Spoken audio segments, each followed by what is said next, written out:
chromatography method for identification of meloxicam and peroxicam. Aku Adinda. Aku Nova. Aku Zafira. Aku Zirli. Aku Din. Kromatografi lapis tipis atau KLT sering digunakan sebagai metode untuk pemisahan senyawa-senyawa tertentu. Dari pemisahan tersebut, kita bisa mengidentifikasi senyawa apa saja yang terdapat dalam suatu zat atau analit. Pada penelitian yang kami acu, mereka menggunakan HPLC atau kromatografi lapis tipis kinerja tinggi. Apabila dibandingkan dengan KLT klasik, HPLC memiliki efisiensi pemisahan lebih baik, lebih sedikit menggunakan fase gerak, waktu analisis makin cepat, mengurangi pencemaran lingkungan daripada KLT klasik, dan tidak ada manipulasi pelarut sebelumnya.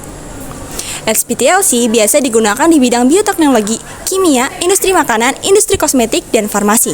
Pada jurnal acuan kami akan dilakukan pengembangan metode HPLC pada obat meloxicam dan piroxicam. Perlu diketahui, kedua obat tersebut termasuk obat antiinflamasi yang berguna untuk mengobati peradangan sendi, mengobati asam urat, dan nyeri kronis. Adanya penelitian ini untuk menguji apakah HPLC merupakan metode yang baik jika digunakan pada konsentrasi yang rendah dengan menggunakan sampel piroxicam dan meloxicam.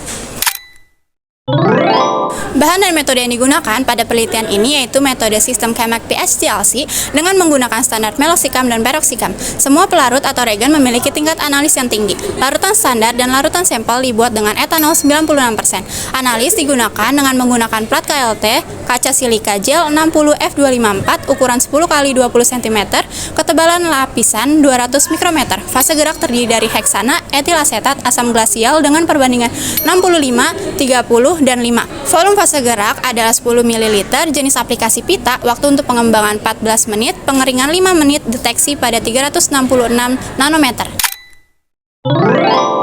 Berikut adalah hasil dokumentasi dari deteksi meloxicam dan piroxicam dengan 5 konsentrasi yang berbeda yang dilakukan dengan alat Chemac TLC Visualizer 2 di bawah sinar UV dengan panjang gelombang 366 nanometer.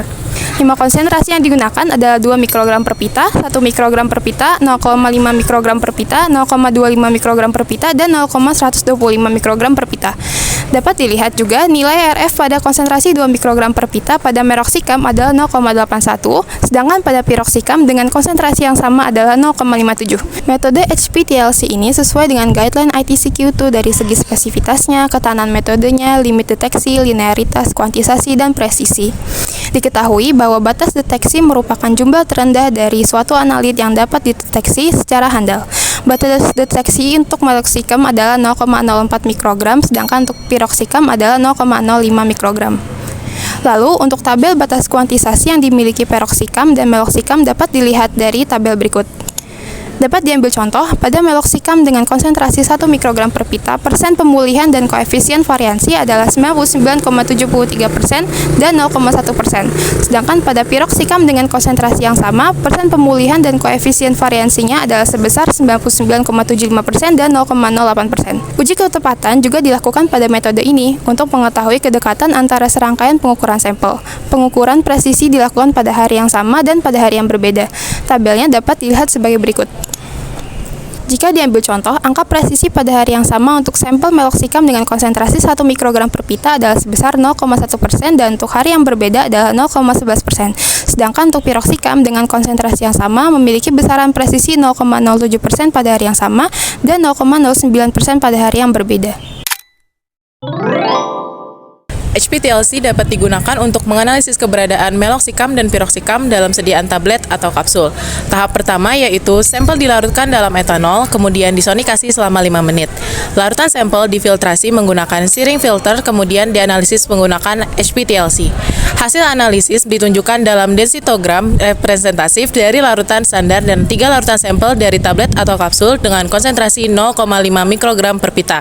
Densitogram pertama menunjukkan persentase meloxicam dalam sediaan tablet atau kapsul yaitu 98,70% pada sampel pertama, 97,86% pada sampel kedua, dan 97,79% pada sampel ketiga. Densitogram kedua menunjukkan persentase piroxicam dalam sediaan tablet atau kapsul yaitu 98,96% pada sampel pertama, 98,85% pada sampel kedua, dan 98,28% pada sampel ketiga.